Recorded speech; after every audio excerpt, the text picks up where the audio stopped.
Oi pessoal, tudo bem? Hoje eu venho com a proposta de dizer como eu venho me comportando ao tratamento, né? Nessas pouco mais de 3 semanas, quase que um mês, né, de tratamento. Então vamos lá comigo?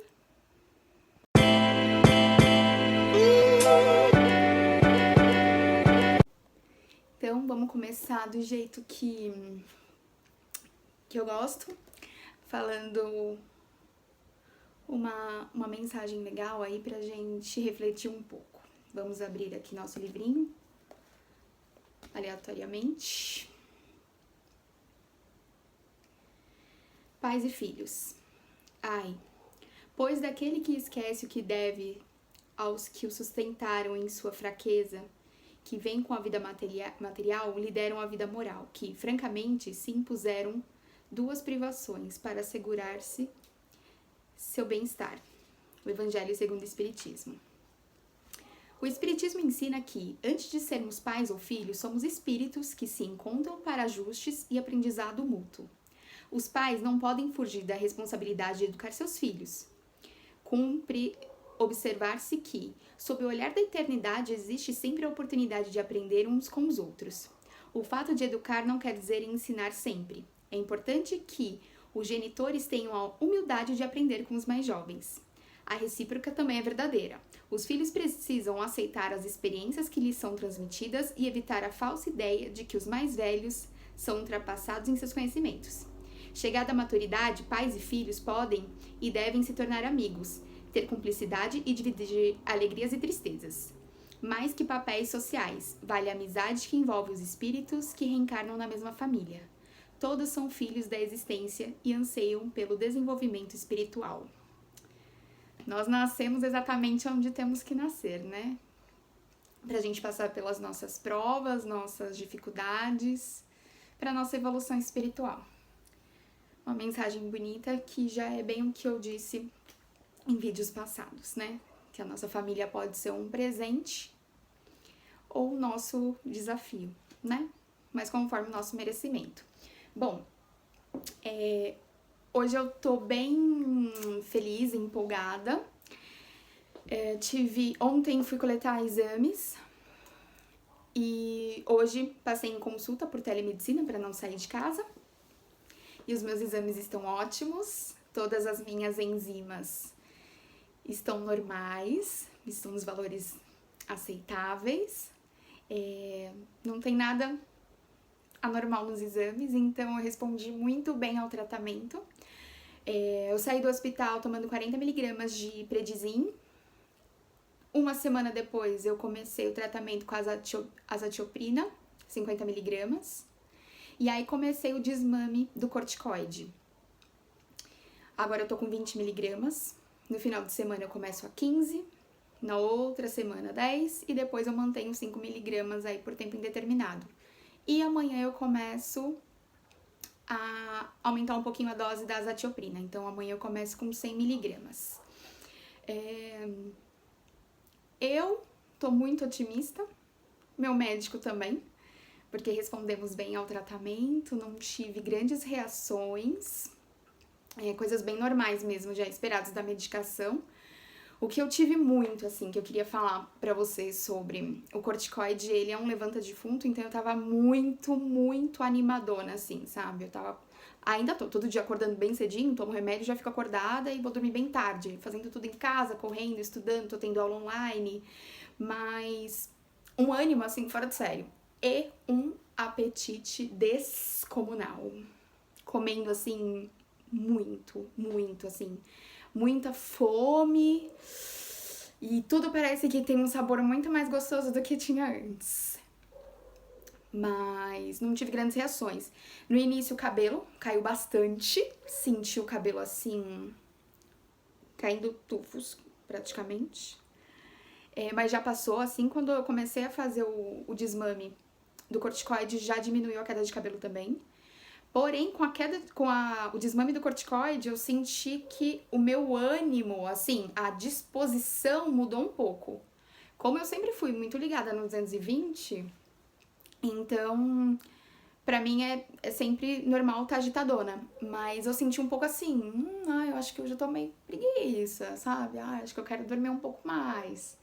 Isso eu senti com o desmame. Mas da azathioprina em si eu não senti nada. Nada. Nada. Como se eu não estivesse fazendo uso, assim, sabe? Tipo, algo negativo. Não senti nada. Eu já tenho muita acne, então com o corticoide deu uma aumentada. Nesse período que eu descobri a hepatite autoimune, eu dei a pausa do anticoncepcional, que eu faço uso já há muitos anos. Mesmo que o meu hepatologista tenha falado que não tem problema, nesse primeiro momento eu quis esperar um pouquinho pra não dar confusão de medicação, sabe? De ficar enfiando um monte de química dentro de mim, pra gente ver como ia se comportar. Então, uma das coisas que eu conversei com o meu médico e ele acha que é bem interessante, e eu vou dividir isso com vocês, é a gente colocar o Dilmirena, né? Ele tem uma liberação de hormônio e assim o controle é melhor pela questão de uma gravidez nesse momento é algo impensado, porque é início de uma descoberta, né, de uma doença, o meu corpo tá se comportando super bem, mas a gente não sabe, é um mês, é o primeiro mês. Então, eu já não pensava mesmo em ter uma gestação agora, porém, não seria algo que ia me assustar se acontecesse, entendeu? Tudo bem, vamos levar. Mas agora, com esse diagnóstico, eu fico um pouco mais receosa. Mas digo que foi a primeira coisa que eu perguntei pro meu médico ainda no hospital, quando ele falou sobre a hipótese da hepatite autoimune. Eu falei, eu posso ter filhos porque é algo que eu quero muito na minha vida. Não me imagino envelhecer e não ter os meus filhos.